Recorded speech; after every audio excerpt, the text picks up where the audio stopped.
ബദാം വാരി വലിച്ച് കഴിക്കുന്നവരാണോ? മുട്ടൻ പണി കിട്ടും. Hi everyone, welcome back.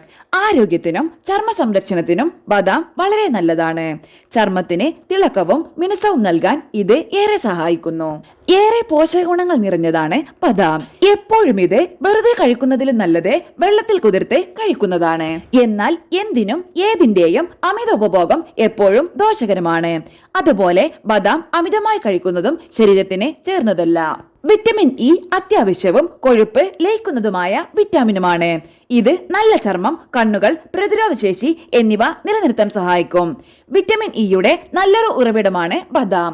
Vitamin E അമിതമായി കഴിക്കുന്നത് രക്തസ്രാവത്തിനുള്ള സാധ്യത, രക്തം കട്ടപിടിക്കൽ, വിഷാംശം തുടങ്ങിയ പ്രശ്നങ്ങൾക്ക് കാരണമാകുന്നു. ധാരാളം കലോറിയും ആരോഗ്യകരമായ കൊഴുപ്പും അടങ്ങിയിട്ടുള്ളതിനാൽ ബദാം ശരീരഭാരം കൂട്ടും. ഇതിൽ കലോറികൾ ഏറ്റവും പ്രധാന പങ്ക് വഹിക്കുന്നുണ്ട്. ബദാമിൽ ഓക്സലേറ്റുകൾ അടങ്ങിയിട്ടുണ്ട്.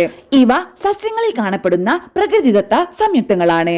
നിങ്ങൾ ധാരാളം ബദാം കഴിച്ചാൽ ഈ ഓക്സലേറ്റുകൾ വലിയ അളവിൽ ശരീരത്തിൽ പ്രവേശിക്കും. ഈ സംയുക്തങ്ങൾ വൃക്കകളിൽ പറ്റിപ്പിടിച്ച് വൃക്കയിലെ കല്ലുകൾക്ക് കാരണമാകും. അതുകൊണ്ട് പരിമിതമായ അളവിൽ ബദാം കഴിക്കുക. ഇതിൽ ഫൈറ്റിക് ആസിഡ് എന്ന സംയുക്തം അടങ്ങിയിട്ടുണ്ടെന്ന് വിശ്വസിക്കപ്പെടുന്നു.